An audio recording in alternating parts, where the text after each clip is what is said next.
Like my mom and my dad were both Catholic, and my mom went to like Catholic boarding school, and my dad, he ended up sort of circumstantially, he ended up in the care of nuns when he was a young person, and oh my God, bummer. Yeah, it was a bummer for him. It was back when nuns were mean.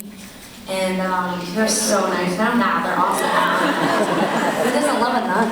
And but it's interesting because like without even really knowing, my parents were really young when they had us, and they sort of were both, you know, I mean younger, like young I mean like they were like 20, you know, and so I'm like 40 and I can't even imagine having 2 kids like now. Like I'm just so irresponsible. I mean I'm responsible for myself, but like not for another human. Like I can't even keep a turtle alive. Like I just, you know.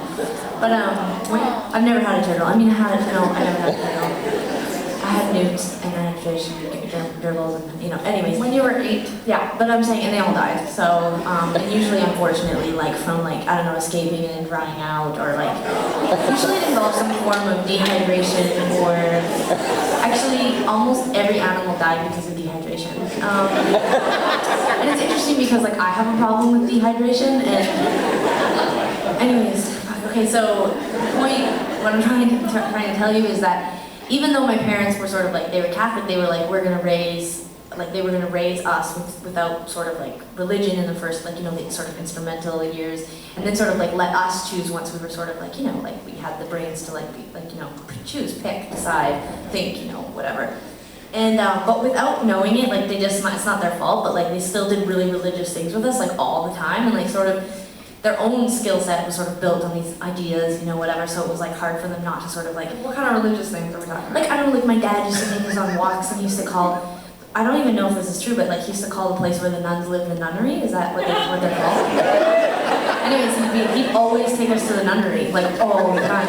Here's the nunnery, and this is, we'd walk around and we'd be like, we love the nunnery! Like, I mean, like if you want your kids to not have any idea about religion, you know, like maybe bring them to like an amusement park or like a mall, but it was like, let's go to the nunnery, and so, things like that, or like my mom's best friends were very religious, and so our very first sleepover with other kids was with these kids who were actually, they were Christian, they were Catholic, but they were Christian, and that night at the sleepover, the one kid that we were sleeping in her room, she asked me, Tegan, if we like knew who Jesus was, and we were like, who's Jesus, and then she was like, oh yeah, don't worry about it, it'll just burn in the river of hell forever, and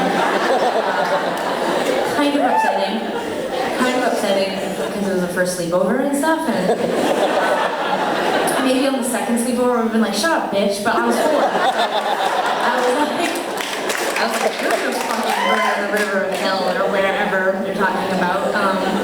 No, I mean, like, I just had no idea, so it was like super traumatizing. And anyways, a long story long is that basically, yeah, so anyways, we just like were always coming into contact with religious things, and so like, I mean, I sort of had like started creating the idea of like what death was and what happens after death and whatever, and I always kind of imagined it being like super traumatizing. I mean, because listen, I mean, the first experience, no, my mom didn't teach me about heaven and hell. I mean, the first time was this little kid saying like, you're gonna burn in the river of hell, and I was like, I want whatever is the opposite of what that fate is. And so then we got a quick crash course from my mom, because we came home in hysterics, and we were just like, what do we have to do to not go where she said we were gonna go? And it was like nail the crosses above the bed. My mom was just like, oh my God, you know, like it was just like everything she wanted us to not experience, we experienced first, because it was her fault, and she should have taught us earlier.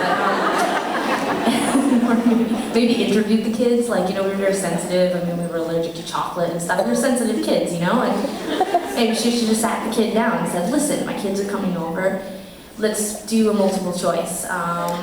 You pray before bed. You A, tell Tegan and Sara they're going to hell, or B, you know what I'm getting at, right? And so, anyway, anyways, what I'm trying, that was a long way of basically saying, like, I hope whatever happens afterwards, I haven't fully realized, like, you know, come to some conclusion or anything like that, but I was just thinking when I thought I had died here on stage, I was like, I hope this is what it's like, you know, it's just sort of a, I die and then you all deal with it, but I'm still here with you here, and then everybody's still, basically I go on living even when I'm dead. Exactly the same, that's what I hope, so.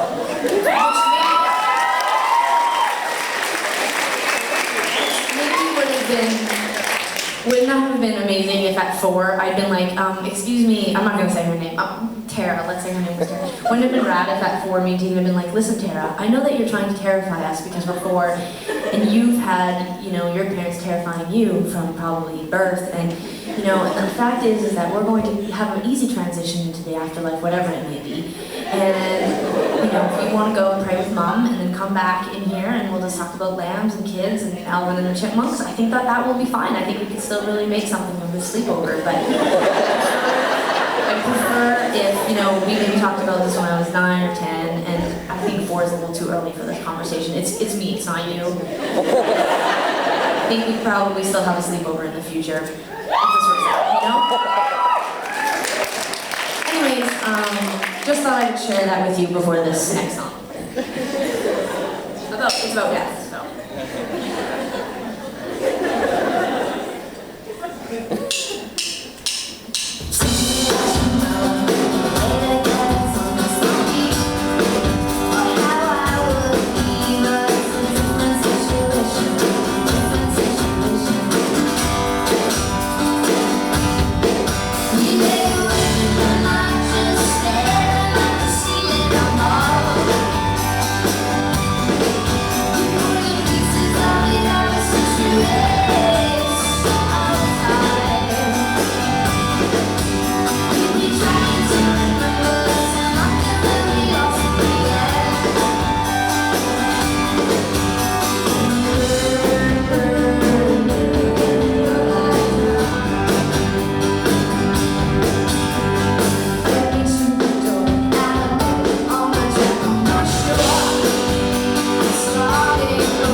Thank you.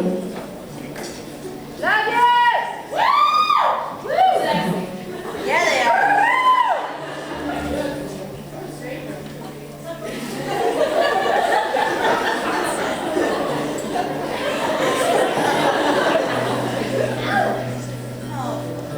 This song's about a spectrum. I'm feeling directionless, yes, but that's to be expected, and I know that best. And then creeps the morning, and another day is lost. Just sitting wondering, I reply fast.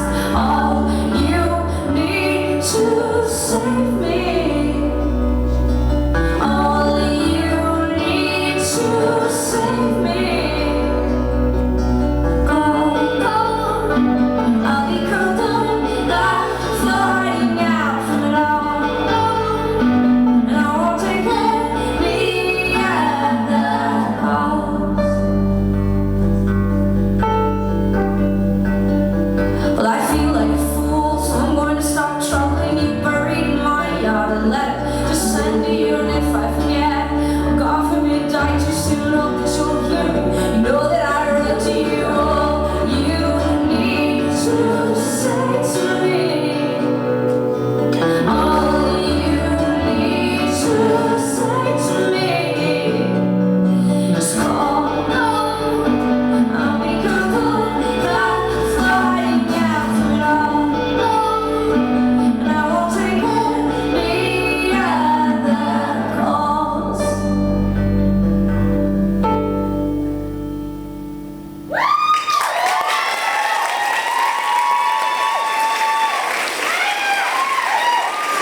probably what seems like a lot of new material that's unforeign to you. So we really appreciate it. We love being able to play the whole album. It's something that we haven't really ever done in our long 30-year career, and so it's like a new thing for us. And we feel like we're the perfect group of people to do it for, meaning Tegan and Sara fans who are in a seated area. So thank you so much. Tegan does a lot of hits later in the set. It's like kind of like a lot of Bon Jovi, a lot of like Take That and New Kids and stuff. Just like stuff that really influenced her writing style. And so like for anyone who's just like thinking to themselves like, God, when are they gonna play something I can sing along to? That sort of comes to the back end of the set. And Tegan really likes it when people sort of just like get right on stage with her and just sort of kind of share. It's pretty intense, so, but yeah, but thanks again.